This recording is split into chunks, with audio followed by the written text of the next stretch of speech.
Worship is not a gathering of the people of the same faith. For his word says, we have his new covenant testament. We have become his temple. So why do you worship? What is the reason and motivation for worship? Because worship is not in the brilliant compilation of sounds from the instrument. It is not in the vocal clarity of the worship leader. Worship is not in the sensational rhythm and blues vibes from the keyboard. Worship is not even the perfect outfit of the choir right next to me. It is not in the award-winning voices of the backup singers.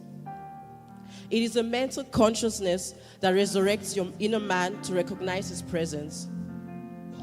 Because in worship, he floats my heart like an ocean of peace. In worship, he calms my turbulent, troubled life. In worship, he breaks every chain that has held me bound to live life as a regional design. In worship, he's answering the very questions that deafen my curiosity.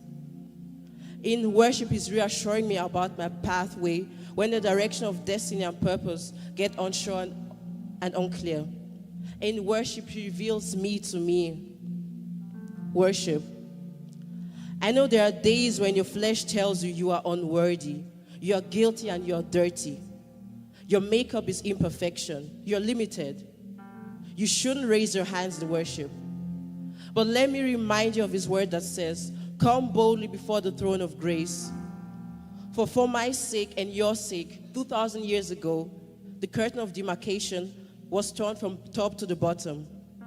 So he says, lay aside your filthiness, your garment of filthiness, and come boldly before the throne of grace and obtain mercy.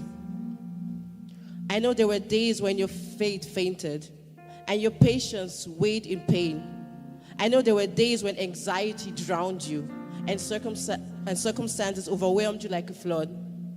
And you're right to have 1,000 reasons why not to worship. But I still dare you to worship.